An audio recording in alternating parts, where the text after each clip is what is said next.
그쪽이 직접 보기라도 했어요? 왜 생사람을 잡고 난리예요? 증거 없다고 지금 딱 잡아떼시는 거예요? 무고죄로 고소라도 해드릴까요? 더는 행패 부리지 말고 그냥 돌아가세요. CCTV 보여주시면 되겠네요. 제가 그걸 왜 보여드려야 하는데요? 당당하시면 못 보여줄 이유가 뭐가 있어요? 지금 이렇게 나오시면 안 되실 텐데. 어디 이만한 요양원 들어가기가 쉬운 줄 알아요? 이 동네에 여기보다 저렴한 요양원이 있을 것 같아요? 돈 많으면 거기로 들어가던지요. 저렴한 데는 다 이유가 있겠죠. 저흰 아쉬울 거 없으니까 다른 데로 모시고 가세요. 별 이상한 사람들이 다 있네. 저희가 아무것도 모를 것 같죠? 두고 보세요. 조만간 CCTV 보게 될 것 같으니까. 뭐, 지금 경찰에 신고라도 하려는 거예요? 왜요? 겁나세요? 방금 대화 속 주인공은 83세 박영옥 할머니의 자식들과 요양원 원장입니다. 박 씨 할머니는 얼마 전 동네에서 제일 가까운 요양원에 들어갔습니다. 아무래도 자식들이 방문하기에는 지리적으로 가장 가까운 곳이 제일 나을 것이라는 판단에서 박 씨 할머니가 직접 그 요양원으로 들어가겠다고 말했던 것이었습니다. 자식들은 거리가 조금 멀어도 더 좋은 요양원에 들어가라고 했지만 나머지 후보군에 있던 요양원들은 가격도 비쌌고 거리도 멀리 떨어져 있어 박 씨는 괜히 자식들이 부담될까 봐 제일 돈이 많이 들지 않는 곳에 가겠다고 말했던 것이었습니다. 박 씨가 요양원을 들어가게 된 가장 큰 이유는 치매 증상 때문이었습니다. 박 씨는 치매 증상이 생기자마자 바로 자식들을 고생시키기 싫은 마음에 자기가 직접 자식들을 불러놓고 요양원으로 들어가겠다고 했습니다. 자식들 모두 박 씨를 돌봐줄 형편이 되지 않았고 나중에 더 큰 일이 생기면 자식들에게 또 민폐가 되는 것이 두려워 박 씨 할머니는 급하게 바로 요양원에 들어가겠다고 했습니다. 형편이 그리 좋지 못했던 자식들은 그런 박 씨 할머니를 막을 수 없었고 박 씨는 그렇게 요양원으로 들어가게 됐습니다. 하지만 박 씨 할머니는 요양원에 들어간 지 얼마 되지도 않아 자신의 그런 선택을 후회했습니다. 박 씨 할머니는 그냥 자식들에게 조금 기대더라도 밖에서 최대한 치료도 받으며 버텨볼 걸 싶었습니다. 하지만 이 선택을 되돌릴 수는 없었습니다. 박 씨는 자식들의 안위만 생각하며 꾹 참았습니다. 하지만 얼마 안 가 박 씨가 요양원에 더는 있을 수 없었던 일이 벌어졌습니다. 과연 그간 박 씨 할머니는 요양원에서 어떤 일들을 겪었을까요? 지금부터 그 이야기를 들려드리겠습니다. 박 씨 할머니는 젊은 시절 평범한 가정에서 이남 사녀의 막내딸로 태어났습니다. 박 씨네는 부유하진 않았지만 소장농도 거느리며 나름 일대에서 이름난 집안이었습니다. 박 씨는 무탈하게 어디 아프지 않게 잘 자라주었고 아버지의 중매로 동네 지인의 아들과 결혼을 했습니다. 박 씨는 공부를 잘했던 남편을 따라 서울로 거처를 옮겼습니다. 남편은 학구열이 상당해 30이 넘을 때까지 박 씨는 열심히 남편의 뒷바라지를 해가며 아버지에게 물려받은 재산과 소일거리를 하며 그렇게 생활비를 감당했습니다. 그렇게 남편은 30 중반의 나이에 대학 교수가 되어 그때부터 박 씨는 일을 쉴 수가 있었습니다. 남편이 공부를 하는 동안 아이도 갖지 않았던 박 씨는 남편이 교수가 되고 나서 남편과 일남 이녀의 자녀를 낳았습니다. 이 도토리묵은 언제 먹어도 질리지 않네. 박 씨는 어릴 때 어머니가 가끔 해주시던 도토리묵을 좋아했고 남편에게도 자주 해줬습니다. 자식들도 박 씨를 닮았는지 도토리묵이 없으면 밥을 잘 먹지 않을 정도로 입맛이 박 씨와 똑 닮아 있었습니다. 그렇게 박 씨는 비록 나이는 조금 있었지만 열심히 운동도 해가며 체력을 길러 아이들을 잘 돌봤습니다. 시간이 흘러 박 씨의 자식들은 모두 성인이 되었고 어느덧 결혼도 하고 취직도 했습니다.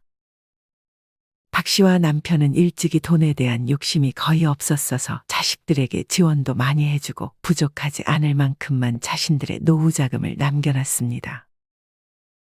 아무리 대학 교수였다 해도 남편은 50대 초반에 교수가 적성에 맞지 않는다며 그만뒀고 그 이후에는 한 달에 200 정도 받으며 동네 서점에서 일을 했습니다.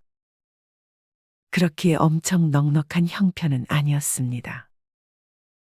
큰아들은 대학 교수였던 아버지의 조언을 받아 기술 컨설팅 회사를 직접 차렸고 둘째 딸은 공무원 생활을 하다 경찰이 직업인 사위를 만나 결혼했습니다. 막내딸은 외국어 학과를 나와 외국어 학원에서 근무를 하더니 그곳에서 같이 근무하던 남자 선생님과 눈이 맞아 결혼했습니다. 막내는 한동안 남편과 한국에서 지내다가 남편의 고향이었던 미국으로 떠나 얼굴 보기가 어려웠습니다. 거기다 시차까지 있었지만 그래도 막내딸은 하루에 한 번씩 박 씨에게 전화해 안부를 물었습니다.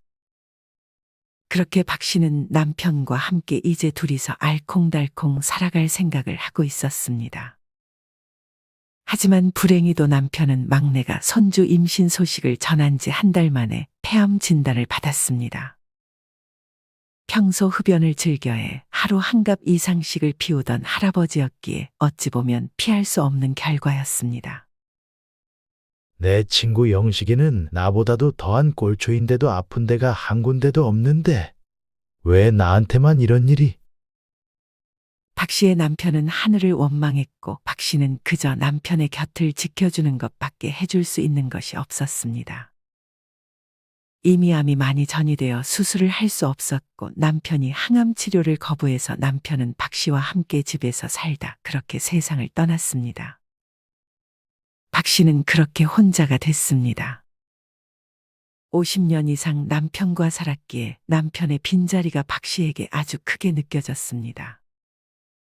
자식들도 그걸 알았는지 박 씨에게 평소보다 더 잘해주었습니다. 그렇게 시간이 흘러 박 씨도 남편 없는 생활에 익숙해져 가기 시작했습니다. 하지만 어느 순간부터 박 씨는 점점 물건을 어디다 뒀는지 자주 깜빡깜빡했습니다. 항상 물건을 제자리에 놓는 습관이 있던 남편이 있을 때는 물건을 못 찾아서 허둥댄 적이 없었지만 남편이 떠나고 나서는 점점 물건을 어디다 놨는지 찾는 시간이 길어졌습니다. 지갑을 못 찾아서 늦었어. 요새 자꾸 깜빡깜빡 하는 게 걱정이네. 박 씨는 간만에 근처에 사는 최 씨 할머니와 동네 어르신들이 즐겨 찾는 카페에서 대화를 나눴습니다. 치매 아니야? 그거 그냥 방치하면 큰일 나. 조기에 예방하는 게 최선이니까 얼른 병원 가봐. 그래야겠네. 그건 그렇고 나 아는 지인도 엊그제 요양원에 들어가 있고 뉴스에도 가끔 보면 요양원에서 생활하는 노인들이 보이는데 영 표정들이 안 좋아 보이더라. 내 미래의 모습인가 싶어 영 마음이 안 좋더라고. 요새 그런데 들어가는 건 특별한 것도 아니야. 다들 가기 전에 들리는 곳이잖아. 박 씨 할머니는 이때까지만 해도 요양원에 들어가는 것은 나중 일이라고 생각했습니다. 며칠 후 둘째 딸에게서 전화가 걸려왔습니다. 엄마, 사거리 앞에 우리 자주 가던 카페 있지? 거기서 내일 차 한잔 하자. 나 내일 쉬는 날이라. 좋지. 시간 맞춰서 갈게. 자식들은 결혼을 하고도 항상 박 씨를 챙겼고 박 씨는 다른 자식들은 결혼하면 다 남이 된다고 하던데 자신은 참 복받은 것이라는 생각도 들었습니다. 박 씨는 딸에게 선물로 줄 옷도 챙겨서 딸과 자주 가던 동네 카페로 향했습니다. 그렇게 길을 걷다가 박 씨는 문득 정신을 차려보니 지금 서 있는 곳이 낯선 느낌이 들었고 여기가 어디인지 갑자기 아무 생각도 들지 않았습니다. 박 씨는 딸이 기다릴까 싶어 얼른 딸에게 전화를 걸었습니다. 지연아, 엄마? 왜 안 와? 내가 갑자기 그 카페 위치가 생각이 안 나네. 갑자기 왜 그래? 여기 한두 번 와본 것도 아니고. 그때 박 씨 할머니는 다시 기억을 되찾았는지 딸을 안심시켰습니다. 아, 참 그렇지. 내 정신 좀 봐. 요새 자꾸 지갑도 못 찾고 좀 이상하네? 괜찮은 거 맞아? 그럼 걱정 마. 박 씨는 그렇게 카페를 찾아 딸을 반겼습니다. 하지만 딸은 아마 박 씨의 치매를 거의 확신하는 듯 걱정 어린 표정으로 박 씨를 쳐다봤습니다. 박 씨는 이전에 아들 집으로 거처를 옮긴 상태였습니다.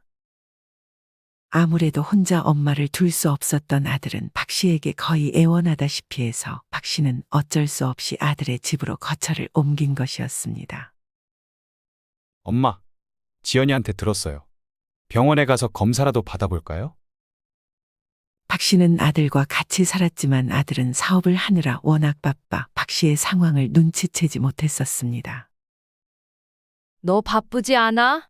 이 엄마 혼자 갔다 와 볼게. 아직 2다리는 멀쩡하니까. 혜진이랑 같이 갔다 오세요. 아니야. 며느리도 아르바이트 하랴, 살림하랴 힘들 텐데. 혼자 갔다 와도 괜찮아. 아, 네. 무슨 일 있으면 연락하시고요. 박 씨는 요새 부쩍 힘들어 보이는 아들을 걱정했습니다. 어머니, 저랑 같이 가요. 박 씨는 며느리와 같이 살며 며느리가 불편할 만한 행동을 최대한 안 하려고 노력했습니다.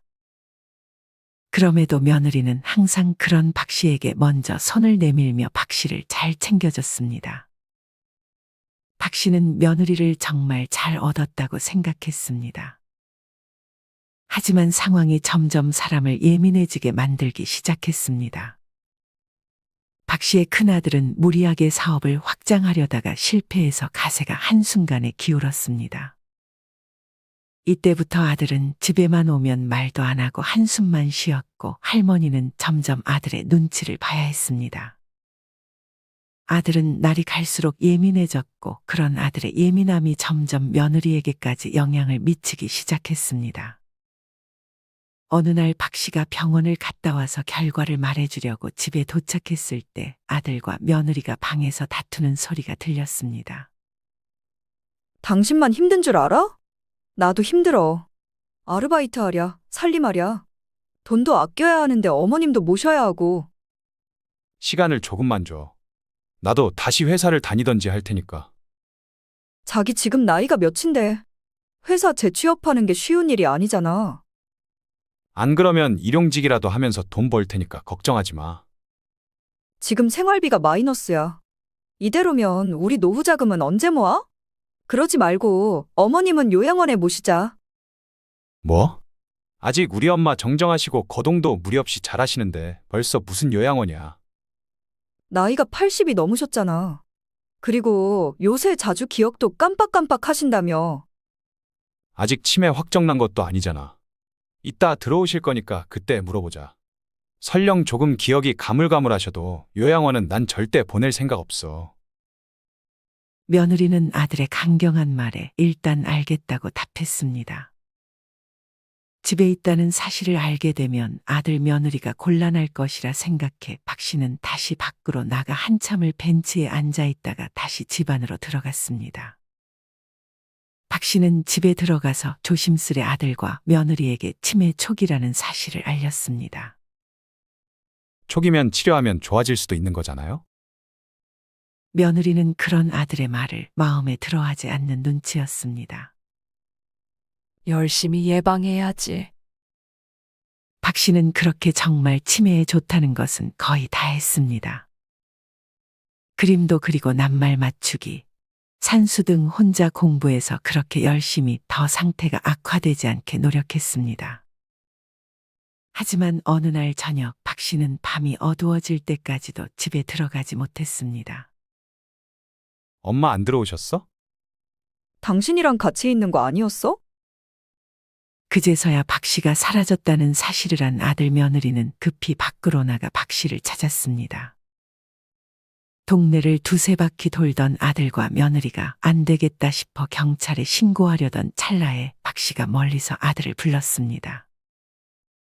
지영아, 엄마 대체 어디 갔다 오시는 거예요? 버스를 탔는데 내릴 곳을 놓쳐서 몇 정거장 걸어오느라 그랬어.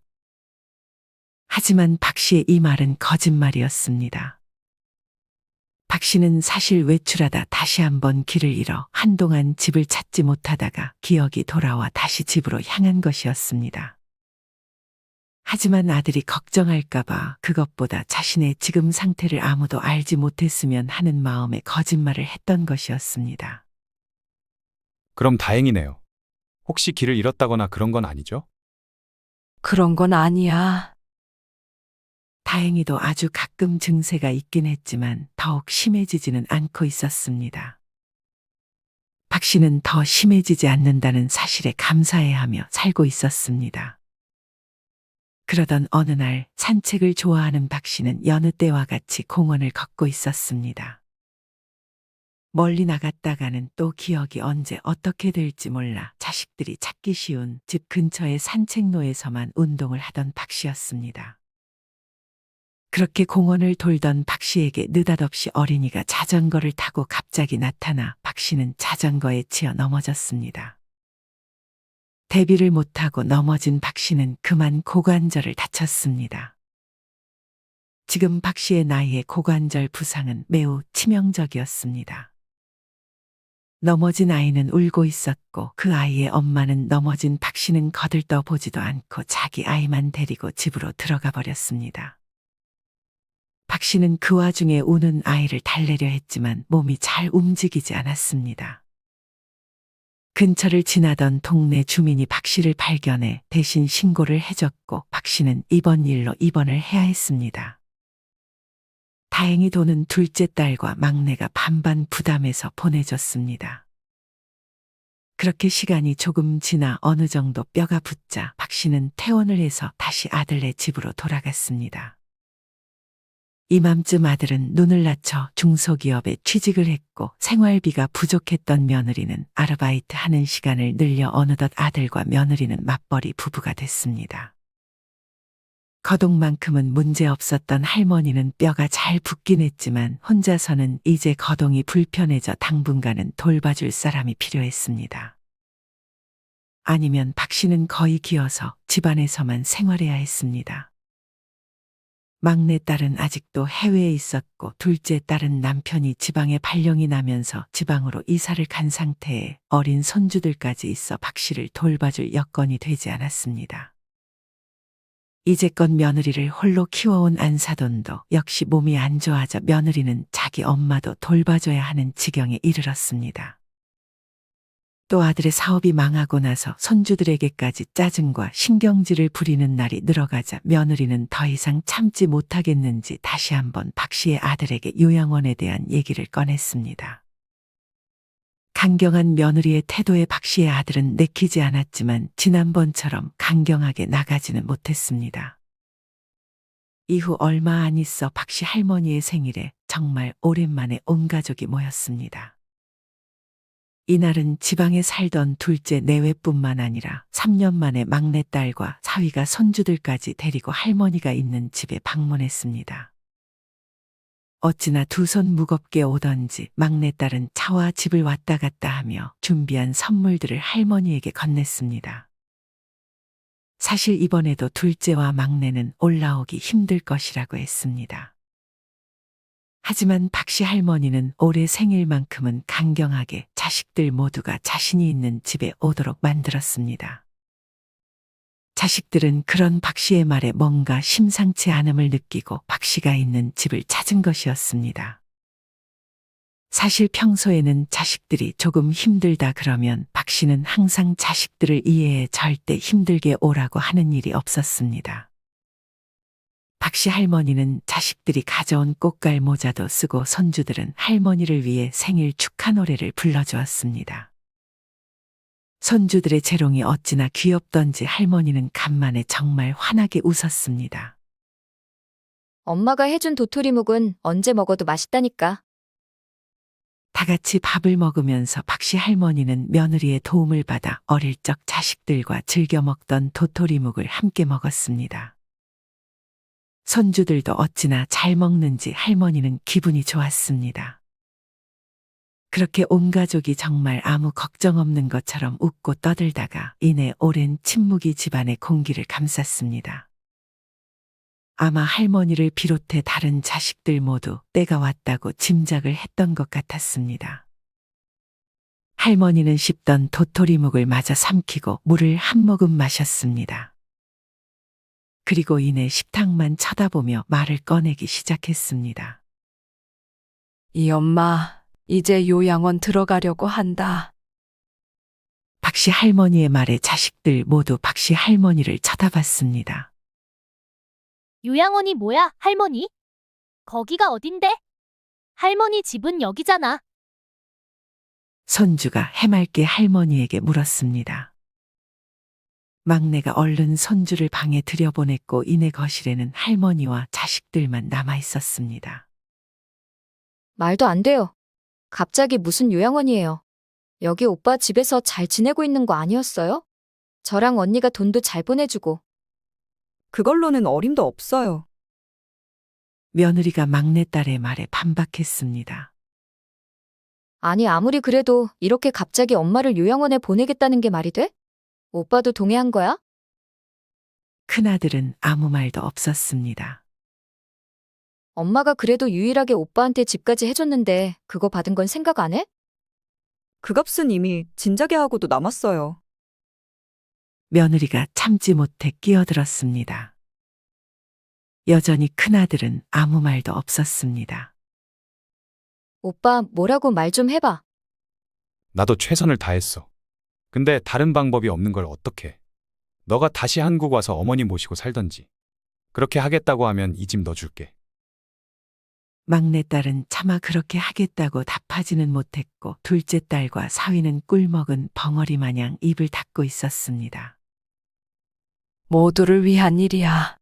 이 엄마도 정말 생각 많이 하고 결정한 일이니까 그냥 보내줘. 그러면 일단 요양원에 직접 가보고 결정하는 건 어때요? 요양원이 안 맞으면 언제든 다시 나올 수 있잖아요. 둘째 딸의 제안에 다른 형제들 모두 침묵으로 동의하는 듯 했습니다.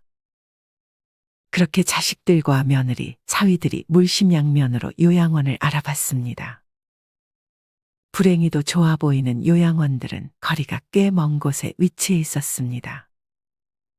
난 이 동네에서 제일 가까운 곳으로 가고 싶구나. 멀리 가면 외로울 것 같아. 여긴 좀 열악해 보이는데. 괜찮겠어, 엄마? 그래, 괜찮다. 요양원이 다 거기서 거기 아니겠니? 박씨 할머니는 시설이 좋아 보이는 요양원보다 그저 자식들과 거리적으로 멀리 떨어지지 않은 요양원에 가기를 희망했습니다. 그렇게 박씨 할머니는 이전에 미리 신청해 두었던 요양 등급을 받고 요양원에 입소하게 되었습니다. 다행히 박씨 할머니가 들어가기를 원했던 요양원의 자리가 많이 남아 있었습니다. 아들, 딸과 함께 박씨 할머니가 요양원 안으로 들어가자 요양원 원장 63세 이은미 씨가 등장했습니다. 요즘에는 치매라는 부정적인 이미지를 개선하기 위해 치매 대신에 인지증이라는 말을 써요. 가족분들도 이렇게 불안감을 주지 않게 우리 할머니를 도와주셔야 해요. 네. 감사합니다. 자식들과 박씨 할머니도 친절하게 설명해주는 요양원 원장에게 신뢰감이 생겼습니다. 그렇게 원장은 자식들과 박씨 할머니를 데리고 요양원을 소개했습니다.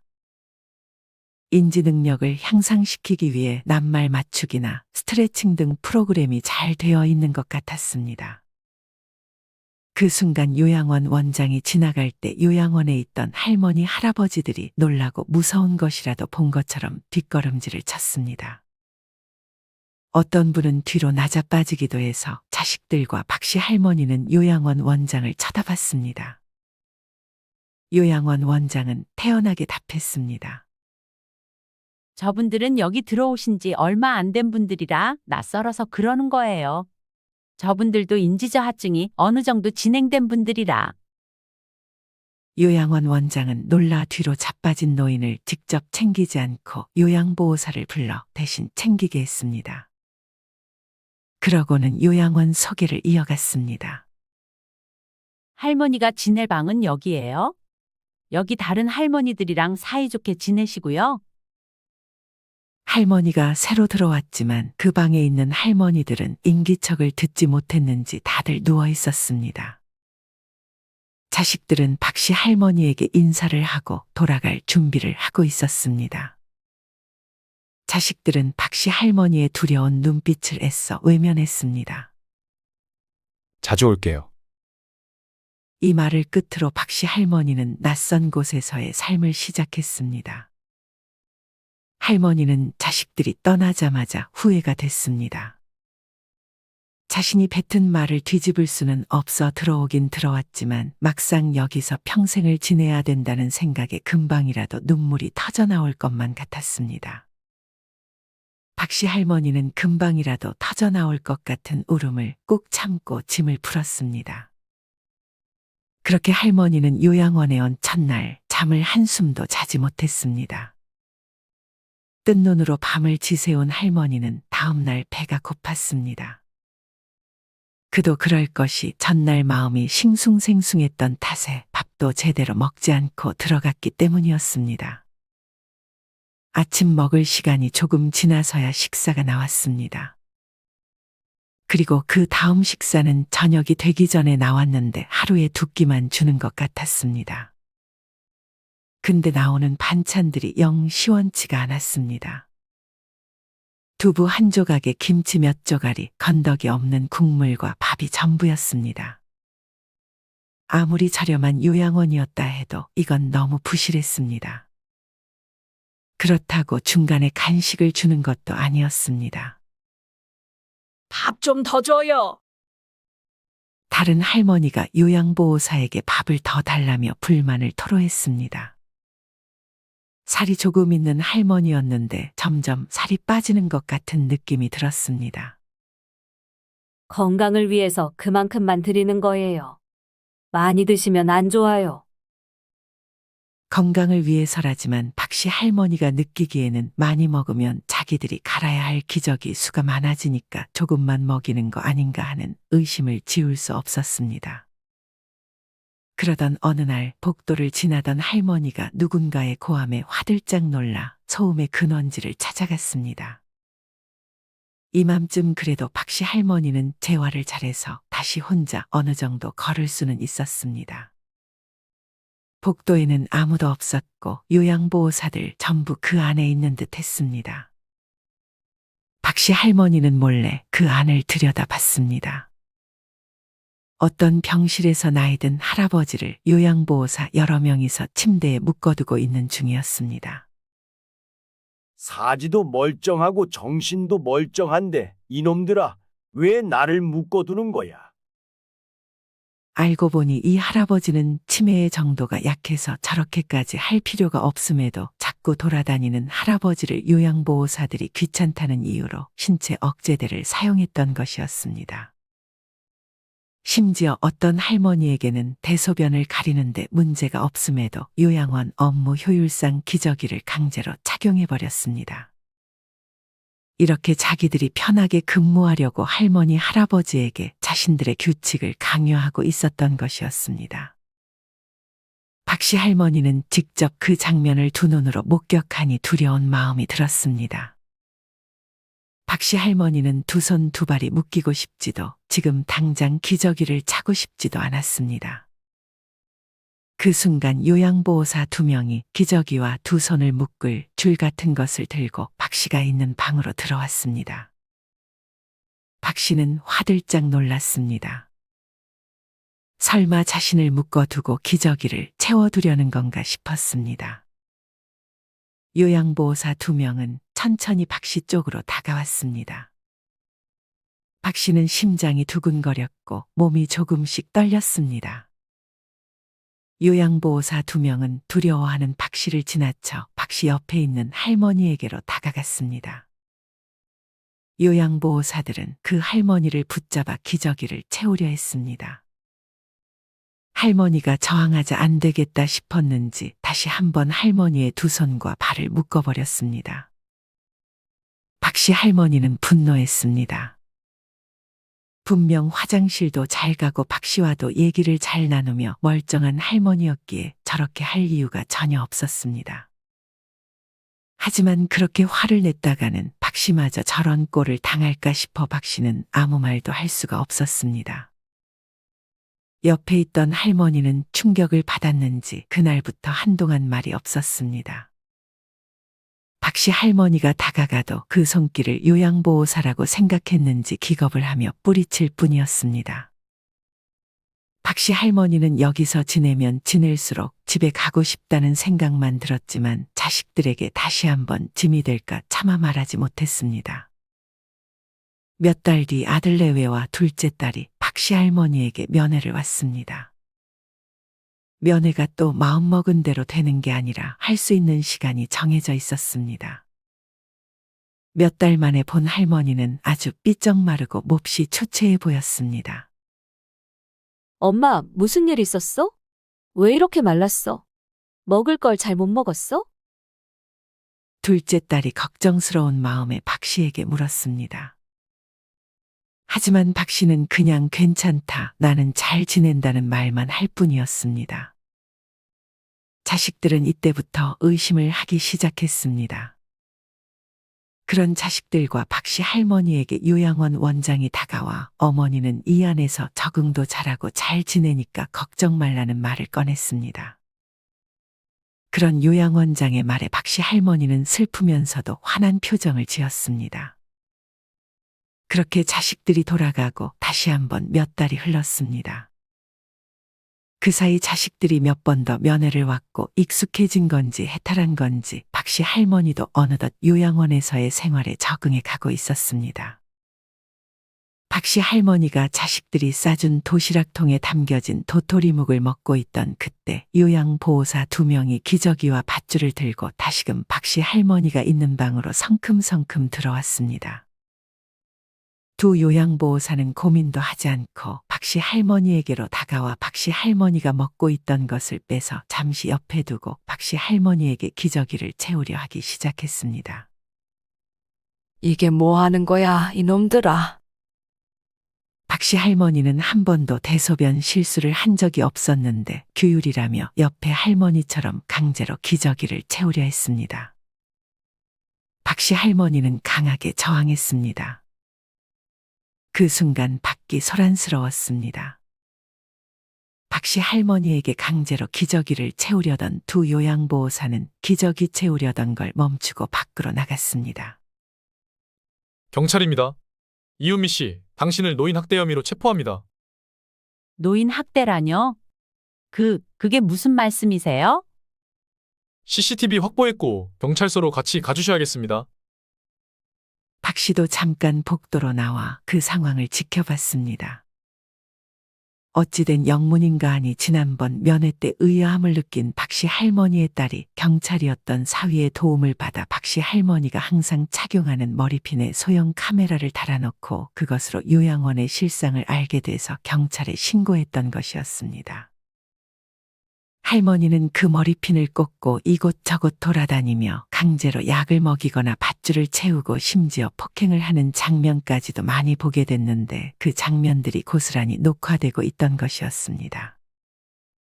심지어 강하게 저항한다 싶으면 요양원장은 심하게 노인들을 다뤘고 결박 등 학대 정황이 정확하게 담겨 잡혀간 것이었습니다.